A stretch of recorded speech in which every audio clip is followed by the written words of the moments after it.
So on this day, I was just like, I get to make. Sorry, let's start again. So let's make this viral, trendy pin interest frame together. Come with me. So this is some of the things that I used. Top bond.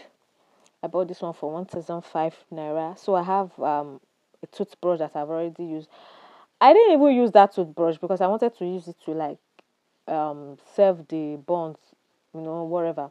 Then I got this frame from Pin Interest. I had to go to a cyber cafe to print them out. The thing is, I am on Pin Interest, so I downloaded these pictures from Pin Interest and saved them on my gallery in my phone. So I went to a cyber cafe, printed them out. Each of these pictures, after printing them out, cost 500 naira each, making a total of 2,500 for these A4 paper pictures. So I got to get busy. Now you can see the different pictures I printed out. So I got a carton and cut it to the size of the A4 paper. I also got what's it called calendar that have already been used, like it has expired. So I, measured it with my A4 paper, which is the picture frame. Sorry, the picture, the picture. Oh my god.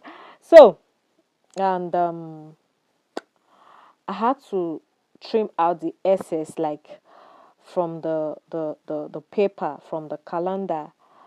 Or doing voiceover is definitely not one of my thing, but I got to do it. Okay, let's just watch this video. You definitely understand what I'm trying to do. So now that's the calendar over there, as you can see. So it is the size of the calendar.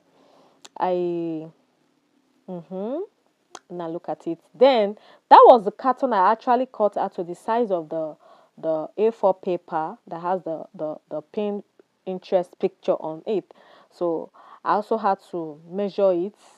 Then after this, I added my top gum to my carton.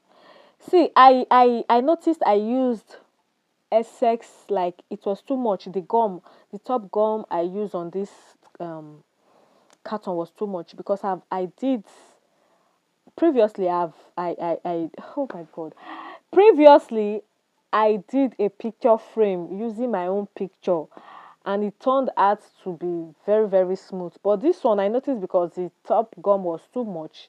It has this, no, just watch. When we get to the final stage, you understand what I'm trying to say. And the carbon and the carton became so soft. It was too soft, you get. So then now this is just watch. I'm not really good at doing this voiceover. Or would I say I'll get better? Yeah, I'll get better as time goes on. Okay, now you can see I added so much top gum paper. Okay, you guys should just watch. Just bear with me, alright? Bear with me. As soon as you. So this is another. I think it should be another handwork. Yes, if you are able to make a lot of this, you can actually do this for people that are celebrating birthday, and wedding anniversaries, graduation party. You do a picture frame from them, especially if you have their picture. You can just ask them to send you their picture, and you will do a picture frame for them to surprise them. It's actually very simple. Okay, now this is me trying to put the A4 paper with the picture on the carton. Okay, so I think I was actually supposed to have used my hand, yes, to smoothen it out. I did, but it has this it still has this, what will I say, call it, this gallop. It still has this bump on it. It was not that it was not that smooth. Okay. um so we'll definitely get better. They say practice make perfect. This was it, oh. So you guys should just watch the video to the end, and also try to do this at home. Just try to do it one way or the other, so that you can, just try to do it and see how far you go. So at the end of the day, after using, you can actually use a PVC stick. I saw other videos where they use PVC stick, so I think I will try that one some other time. I will try to use a PVC stick. I will go and get a PVC stick to use and see how that one also turn out to be. And secondly, excuse me, it's as if my carton was very, very flat. I think I should look for a carton that is a little bit, on the bigger side, so that this frame will not be so flat. It will be a little big, um on the big side or on the both side. So thanks for watching, and I love you.